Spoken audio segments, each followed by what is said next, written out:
Eu estou pensando há muito tempo em propor um novo tipo de professor. É um professor que não ensina nada. Ele não é professor de matemática, de história, de geografia. É um professor de espantos. O objetivo da educação não é ensinar coisas, que as coisas já estão na internet, estão por todos os lugares, estão nos livros.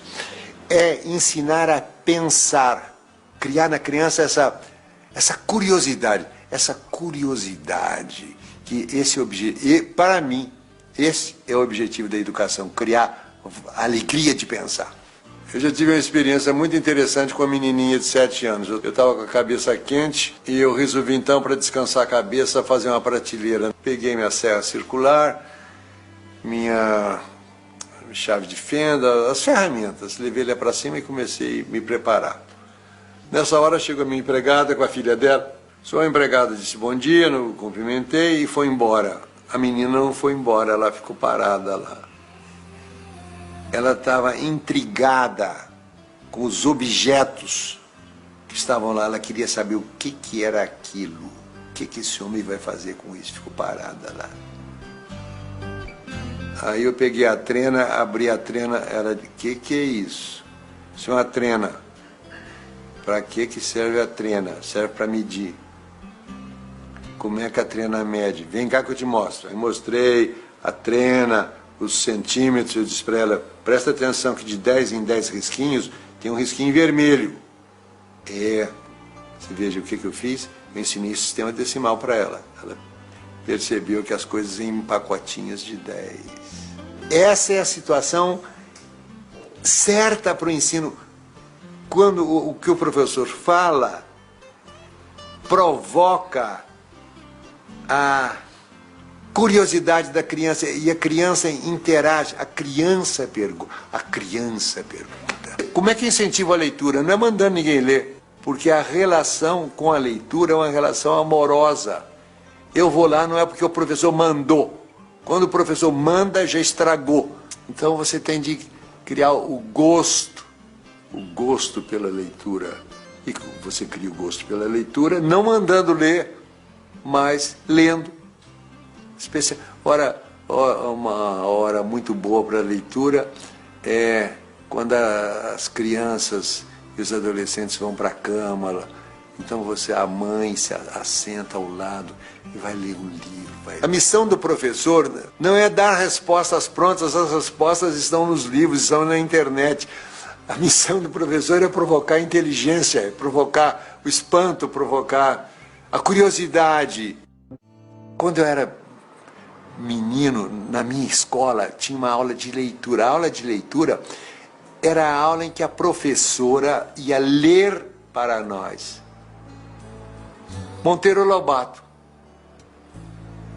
Ninguém faltava aula, era o silêncio absoluto. Não precisava o professor dizer, menino, silêncio, menino. Não tem. Na escola não pode ter essa palavra silêncio, porque naturalmente, se a escola é boa, as crianças vão fazer silêncio porque elas vão gostar daquilo que elas estão fazendo.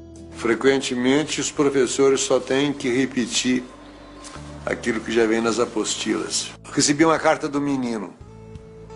Querido Rubem Alves, li o seu livro O Patinho que Não Aprendeu a Voar. Aprendi que liberdade é a gente fazer aquilo que a gente deseja muito. Eu quero ser livre. Ponto, parágrafo.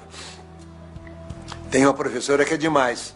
Ela manda a gente ler os seus livros e grifar os encontros consonantais e os dígrafos.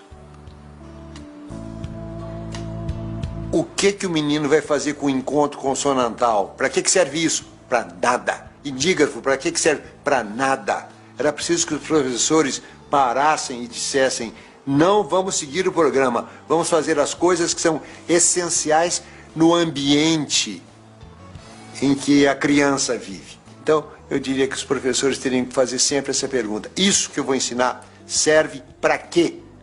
Descobri em Portugal uma escola que me impressionou muitíssimo, chamada Escola da Ponte. Escrevi até um livro sobre ela. A escola com que sempre sonhei sem imaginar que pudesse existir. Os professores estão junto com os alunos para ajudar os alunos. Essa ideia do professor ir lá dar uma aula, ficar na frente, os alunos copiando, isso não existe. Os professores são companheiros dos alunos. Não tem nota. Nota é uma inverdade. É uma inverdade, porque aquilo que o aluno produz numa prova não revela o que ele pensa.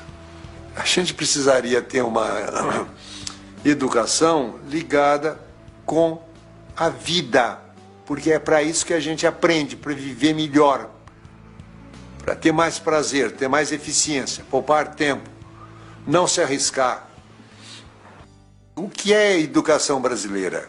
Os vestibulares é que determinam a filosofia de educação das escolas.